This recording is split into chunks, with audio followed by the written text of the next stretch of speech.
It's that time of the month when we talk about the important days in the month of June in aviation, and the channel is Aviation and Other Jargons. My name is Golf Oscar, and it's great because this month is a great one because we have so many stories about aviation history which you need to know. So if you're ready like I'm ready, you know how we do it. Let's go.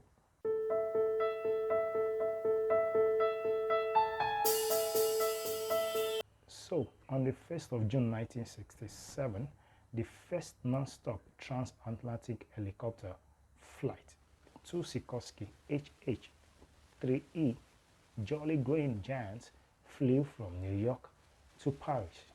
That's great. It's a non-stop helicopter flight, transatlantic, all the way from US to France. And on the 3rd of June 1973 in France, the supersonic transport aircraft Tupolev 2 Tango Uniform 144 goes down or went down during a demonstration flight, and that was the first crash of a supersonic transport aircraft in the history of aviation, and it was during a Paris air show. Took off, and hey, part of aviation, but that happened 2nd June 1973 in France.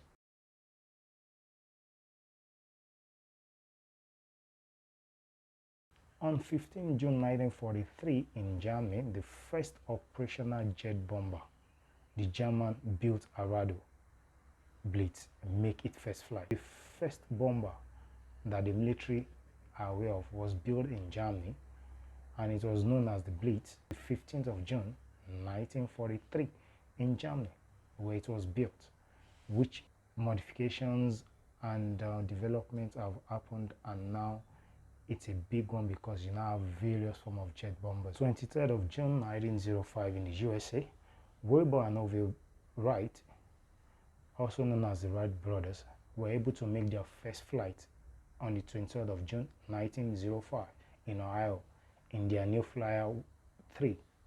That was the first practical airplane in history, and that is where the development of aircraft started by the Wright brothers. 23rd of June 1905. And 24th of June 1930 in the United States of America, Dr. Albert Taylor and Leah Young of the Aircraft Research Laboratory in Washington, D.C. succeeded in tracing the position of airplanes in flight using wireless detection equipment, which might probably come to your mind as, oh, is that the development of radar? Your guess is as good as mine, but at that point, Dr. Albert Taylor and Leah Young in Washington, D.C. were able to do that, track aircraft just by using wireless detection equipment, which has been developed from radar to ADS-B to CPDLC, and we, the aviation sector, we are happy for that today. And on the 26th of June 1946 in America, the United States Air Force and Navy adopted the knot and nautical mile as a standard aeronautical unit for speed and distance. It is being used today. Nautical miles, knots for speed, nautical miles for distance, and even kilometers are used, and it was first done in 26 June 1946. These are basically few information we have on important days in the month of June in aviation. It's an history, like we say. If you don't know what's behind, you don't know what's going to come forward. And if you don't know what's behind, you can't develop to make things better forward. And that's what we have for you on aviation and other jargons today on history. So after a small break, we'll come back with the word of the day.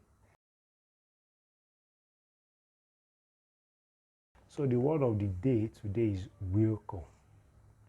It simply means I will comply.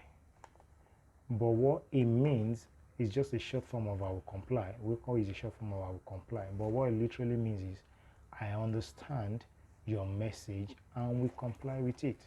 So basically, most times you give instructions, and when the instructions are understood by either party on the RT, the party that is receiving will say wilco, meaning I understand what you're telling me. I will comply with this instruction or clearance you have given me. But wilco should never be used as a reclearance. It should only be used when instructions are given and not as a reclearance. When you are cleared, you give a clearance back. You give a clearance back. But when you are instructed, if it's understood or you are given an information, will call is essential. And that is the word for the month. Will call. You can practice it among your friends so that anytime you are beside a controller, a pilot, an engineer, or an aviator in general, will call will not be strange to you. The word of the month, will call. Thank you. Today is what we have for you on Aviation and Other Jargons. We hope you enjoyed every bit, every step all the way. And until next month, when we bring important days in the month of July and word for the month, continue to be aviation conscious and continue to be aviation savvy. My name is Goff Oscar, and Aviation and Other Jargons in this channel. Continue to like this video, drop your comment, let us know what you need to know. Thank you, and bye. See you later.